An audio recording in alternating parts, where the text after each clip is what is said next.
COVID vaccines are giving more confidence to the housing market. The CFPB is proposing a foreclosure ban, and Zillow's making cash offers based on the Zestimate.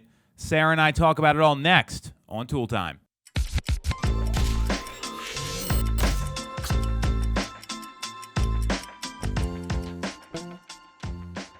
I'm Tom Toole. She's Sarah Tymon. We are back on Toole Time, and we've got some juicy real estate topics this week. A really cool story about a business in Westchester that, I mean, was kind of mind-blowing in some ways. But let's start at the top with the lead story we came up with, which is COVID vaccines are giving people more confidence in the housing market. What do you think about all this, Sarah? Yeah, this has been kind of a long time coming. The vaccine's been coming out. Now it's becoming available to more and more people. The 19th of this month, also my birthday, is the day that it's going to be available for everybody 16 and older. So it's going to be there for the people who want to get it, and it's building a lot of confidence, and it's going to push the housing market along. Yeah, and so let me give you some stats, because this all came from a surveys that were done with various different housing authorities. So according to the Fannie Mae Home Price Sentiment, which is some statistic they use to determine like where people feel about the level of confidence in pricing, it's up 5.2 points from February, and year over year it's up 0.9, so less than a point. But considering we were locked down and couldn't leave our houses a year ago, that's a that's a big improvement. Yeah, a lot of people feel like it's a great time to sell. A lot of people don't think it's a great time to buy, which I disagree with. My view is that this is a pretty incredible market to buy in if you're ready to compete, because you're getting a low rate and a lower payment. So I think that's, maybe the messaging is not right there. And when you look at kind of the way things have kind of played out here over the past 12 months, because really that's what they're talking about. Household income is up in 25% of houses, is down in 15% of houses. 82% of people feel like they're not going to lose their job anymore. So, right. I mean, that gives people a lot more confidence. So, and Zillow's predicting 25% more sales this year, which I find really interesting. So, like, what do you think this means for the market, Sarah? I mean, I think there is natural confidence now that people feel safer. There's less uncertainty. What do you think this means for the market? And, I mean, just the job security factor in there certainly helps as well. And I think we're also shifting from, there was a time period there not that long ago where everybody was like, this market's crazy, this is nuts, like what are we doing? And now it's shifted to more of it's an opportunity. It is an incredible time to buy. It's different than what it had maybe been in other time periods. But if you are motivated and you're somebody that can compete, it's a great time to buy. You've got the low interest rates. You've got the fact that you are building equity in that home quicker every month than in previous time frames. So I know, a lot of people, a big concern that they throw out, one of the top things people say is, I don't want to overpay for this home. You're not overpaying for the home. Like, there are other people that are willing to pay that much and more for the home. And right off the bat, you're starting to build equity in that home. You're building value in that home. Other homes that are being sold right around there are getting appraised higher and higher. So it's really a great time to buy if you are prepared to do so. Well, I think you bring up a really good point. You have to be ready for what you're getting into. And Warren Buffett, who he's a billionaire, right? Everyone knows him. If you don't Google him, I'm not going to explain it. He always says you want to be the one that's like buying when a lot of other people aren't. And when you're and even though there's all this demand, not a lot of people are getting the houses. So if you're one of those few, and to your point, I mean, the way prices are up, and they're almost up 1% a month right now, which I have never seen. So immediately you're just building that equity and you're building wealth instead of paying someone else's rent, paying somebody else's mortgage. So I think that's a really, really interesting point that you bring up there, and it's more about framing it in light of history, because these are still, besides the 2.5% rates we saw for like 6 months, these are the lowest rates ever recorded in history. And what I see happening here, and this is probably the best news for the market about the vaccines. Think about all those people last year, and you probably met some of them. I know I have. Hey, we're not doing anything. We don't know what's going on. We're in a great spot here. We're in a great financial position. We are not selling. People that are wanting to downsize, right? Like those people, I mean, they're more susceptible to the coronavirus than someone that's our age and maybe a little healthier. Just with that's what all the studies say. So absolutely, I anticipate two things. One, more sellers come to the market over the next 3-4 months because people are getting vaccinated. We're like the worst state at vaccines, and it's still coming in 11 or 12 days here, whatever the math is. More importantly, we're in the spring selling season when a lot of people have been waiting to put their home on the market. They want to get like the flowers in the flower beds, right? The fresh mulch, all that, and the trees to bloom at the right time. Yeah, it is very nice looking around here right now. So I'm with you there, and no matter what the market conditions are year over year, this is when you see the most inventory come to the market. So for the buyers that are out there, like if you've been waiting, like be on your phone, have the alerts set up, and be ready to go because people are feeling safer going outside. I mean, and you can see it just in the day-to-day around here. I mean, it's night and day from last year. You saw a person this time last year, they looked at you like you had leprosy, and you could have been fine. Yeah. So I do see a couple things here. I think you're absolutely right on. There's an incredible opportunity here for buyers. Yeah.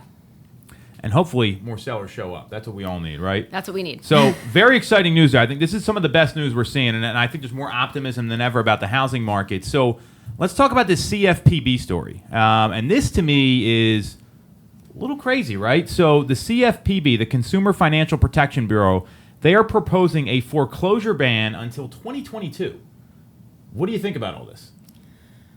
Well, so that is basically saying that they are not going to foreclose until that point. So there's a lot of people that could be in a position that otherwise would have had to go into foreclosure that now could have the opportunity to maybe go ahead and just list their home if they're in a tight spot. And that would give them the ability to sell their home, pay off their debts, and not have to have it foreclosed, take advantage of the seller's market.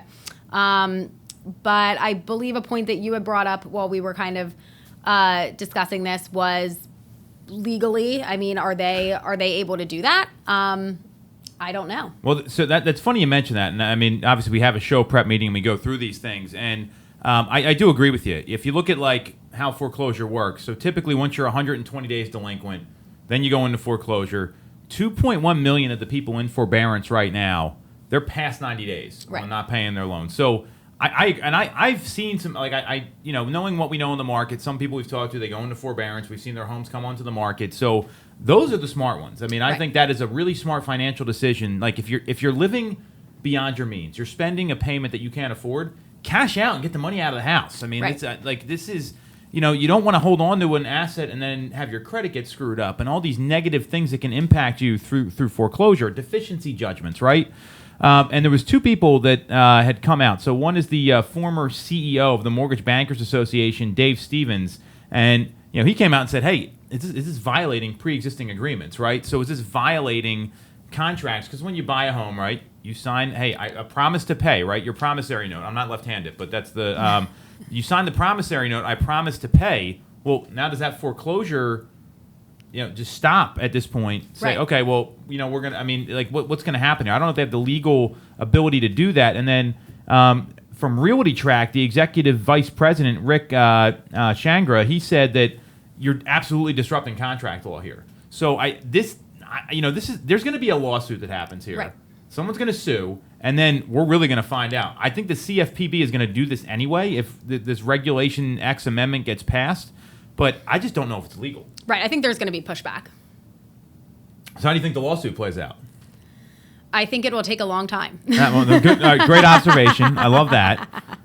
Yeah, I don't think it'll be a quick decision. But ultimately, I mean, I think they're going to have to. I think they're going to have to side with them not being able to step in and make this rule, because that's not part of the contract, and contracts are contracts. I mean, I'm from a logical perspective, and law and logic don't always go hand in hand. We have a lot of lawyer friends, and they're probably the first ones to tell you that. Even though it makes complete sense to a layperson, the lawyer says, well, and then you get into that. So I do agree. I mean, I think there's going to be, somebody's going to sue. And I don't think it's going to be the borrower that sues. I think it's going to be the bank that sues and say, hey, give me our money. Yeah. And they have a lot more budget to sue. And I don't wonder who they're going to sue. Are they going to go after the CFPB?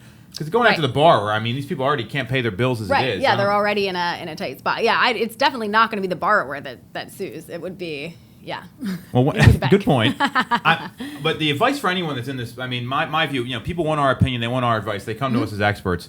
you should sell your home now if you're in this Absolutely. spot. Like if you're, and we've had clients that have approached us like this. I mean, I know you just sold one of them, but they had like some financial issues. And they said, you know what? Now's the time to cash out. Let's go. And if you're in that spot, the responsible thing to do, no matter how much you love your home, how much you think you can hold on to it, sell the house and get rid of get yourself out of that situation. And this, to me, is not a lot different than 2008. And I know you weren't selling real estate then, I was, and it was it was a much different situation because the values weren't going up. Right. Like you were having to short sell, you were having to go through foreclosure. So you talk about how incredible the market is. Mm-hmm. This is an incredible opportunity for people that maybe bit off more than they can chew to get a reset. Right. And I mean, and every month that goes by, they're digging the hole deeper and deeper. And it's great point. It's a good time to sit down, talk, figure out what your options are, and weigh the pros and cons. And I think in this case, selling is going to be the pro, and I think that's what's going to be able to get you out of your tight spot, and then have you have the opportunity in the future to become a homeowner again versus also get your money out of the house instead of lose it, right? And because unfortunately, what happens a lot of times when people are in these positions, they kind of like shut down. I've seen this happen where they shut down. They don't want to do anything. They're ticked off, and you're leaving money on the table. There's equity in the home in a lot of cases. I mean, I think of just that client you're just working with now, where like they had a lot of equity in the home. They're like, now's the time to get out of this place, right? And that's like, if you're in that situation, like the best thing you can do, just call a local expert. I don't care who it is. Just call somebody. Call someone who knows what they're doing that can help you, and put you in touch with someone that can help you take advantage of these market conditions. But the CFPB, I don't like this move. I think this is a bad move because what precedent has it set? It's okay not to pay your bills? Right. I mean, this is how people got in trouble in 2008 that caused that whole recession, because they were taking like a pulse. Oh, no doc loan, no problem. Like, it was crazy. Right. If you would have seen what was happening firsthand, like, you would be like, you feel like Mugatu in Zoolander. Like, I feel like I'm taking crazy pills. So I don't like the move here. Definitely see an opportunity for these folks. Yeah. Very cool. So, third story, Zillow is making cash offers based on their Zestimate in 20 cities right now. The typical test cities like Arizona, Texas, Florida, these places. What do you think about all this? So I think that as the seller of one of these homes, you're losing money by doing it this way, but you are potentially having a very quick, easy transaction. Mm-hmm. So if you are not looking to get the most out of your home and you're just like, yeah, I'll take that much cash, then sure, I guess go for it. But I know the Zestimates can be a little bit off, and absolutely you're leaving money on the table if you do it that way. It just depends on what your goals are and what your ultimate motivation is for selling, and what your particular situation is. I agree with you there. I think for some people, the quick sale may be the better move. I mean, think about the folks that, like, they need the money like yesterday. Right. Like that I get that situation. I'm not here to evaluate people's financial situation. It's what's going to be the best way to go about selling your home if this is an option. If you look at the way they're doing this, so they're displaying like the price like right on the site, and it's going to, but taxes and fees and all that stuff aren't included in there. So that's not what you're netting, everyone. Just be aware of that. It's just like every other offer. You got to read the fine print, understand what's going on. And then they actually have like a litmus test to see if it's an eligible home, because Zillow has a buy box they look for, right? And this is any iBuyer. And an iBuyer, if you don't know, is like someone that's going to buy the home without seeing it, but then they'll probably come in later and inspect it. So like, don't just be aware. Right. And read the fine print. Yeah, read the fine print, and then they're going to come in and look at it. But they're only going to look for certain types of homes. There's a reason they go to these test markets, because you look at like where we live. Look at these properties, like they're 100 years old. They got like knob and tube wiring, like pointing issues. And this isn't every home around here, but there's enough of these, and there's enough of the new homes. So they do have a buy box they look for, because they want to make sure they can make money on it, and realize they want to, like any iBuyer, whether it's Zillow or somebody, they want to make money. Like, that's the idea. Yeah, so they're not doing you a favor. They're not like, hey, let me make this really easy for you for nothing. Well, and this, I mean, we've talked about this internally as a team for training. We've talked about it with clients. Like, it is so easy to leave money on the table right now, given all these market conditions, because when someone comes to you and says, hey, I'll buy it right now, that's probably not their best offer. Right. They're probably willing to spend more, and they're not competing with other buyers that say, I'm living on that house on that street because my mother-in-law is 2 blocks over, or maybe that's not a selling point, but whatever. Or like, I got a reason to be here. My kids are in this elementary school. All these reasons people want to buy certain homes, and they want to be there long-term, which is the opportunity in the market, because then again, you're locking in that low payment. So if you don't want to leave money on the table, don't take the Zillow offer. I think it's that simple. I will say I'm impressed that they are putting the number on their site. I mean, they're putting their money where their mouth is. I mean, Right. Zillow's, the takeover is on, right? We've talked Sure. about this all the time. But if you're a seller, and that's the message here, like, don't take the Zillow instant offer unless you need the money right away. Right. And it's not even on our market yet, so I guess it's really not an option up here. But if it becomes available. I'm clear it will. I mean, and they're pairing it with like Zillow offers, and this is what they're testing this stuff. Remember, Yeah. it used to only be in one city. Yeah. Now it's in 20 test markets. I mean, there's Yeah, only they've so been many metro revving up markets. for a while. They're putting it in place for sure. Well, and now, like, the other thing, like, Zillow's a publicly traded company, right? So what do you think their strategy is going to be based on? Making money. Making their stock price go up so the investors like it, making Yeah. money. That's what they look at. And Zillow was in the red for a while. So I think you just got to be aware of what you're looking at here, and that's more the message to the consumers. Don't do this if you want to max out your price. We said that like 20 times. I think we can probably back off of that here. So a lot of juicy real estate topics here. I mean, I'm loving that we're having some really good stuff to talk about. We do have a local business we want to highlight. This is crazy to me, right? So I don't even know if I'm pronouncing this right. Please correct if I'm wrong. Right in Westchester, where our office is, Éclat Chocolate was named the top 50 chocolate destination in the U.S. I had no idea this place even existed. Did you? I didn't, but I'm excited to hear about it. I love chocolate. Well, Mother's Day's coming up, right? Maybe you can give Eric a note here. Yeah, right. So Chris Curtin is the founder and the chocolatier. And he's been on Parts Unknown with Anthony Bourdain before he passed away. He's done collaborations with Eric Repair, like Top Chef Judge. Used to have the obviously a lot of restaurants in New York. I used to run the restaurants in the Ritz. Jose Garces, who has a lot of restaurants around here. Victory Brewing. I mean, and apparently they use rare Peruvian cocoa, which I didn't even know that was a thing. That's what you need to get to I best in the world. I don't know if you're full of crap here, or you're serious. I think more importantly, this is amazing that this local business is here in Westchester. Like, I mean, in all seriousness, like Mother's Day is coming up. There's a lot of holidays now. I will be getting. I don't think Bridget watches the whole show, so maybe she'll turn on. But like, this is definitely like a great gifting spot for like coming up, and like such a cool thing. I mean, and I went on their website and kind of checked out what they're doing, and it's like the traditional stuff, like the truffles. Truffle, like the peanut butter eggs, right? Like around Easter. But then doing this kind of wild card stuff here is pretty cool too. So I mean, that's right in Westchester. I mean, I definitely feel like we need to go check this out, and maybe we can do like a pizza guy rating on the chocolate one day and see how it is. Yes. I love it. We'll break that. We'll have a little field trip here, Sarah. But so like, you're at a chocolate store. Like, what are you getting? So let's see. I'm a big toffee fan. Like, I love a good toffee. I'm a big fan of obviously like your chocolate peanut butter combo. I like fudge. Actually, I like most things. So she's buying out the whole store. I'm Chris. buying out the store. Yeah, I mean, I think that's crazy. I can't believe, like, it just shows you that you don't know what you don't know. And I mean, I've lived here pretty much my entire life, and I had no idea this place was that highly rated.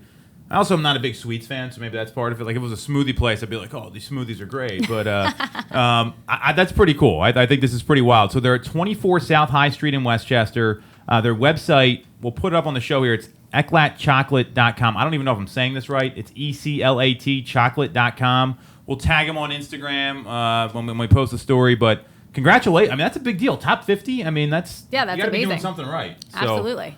very cool. So that's what we got this week. Fun show as always, Sarah. Yep. Thanks for watching, everybody.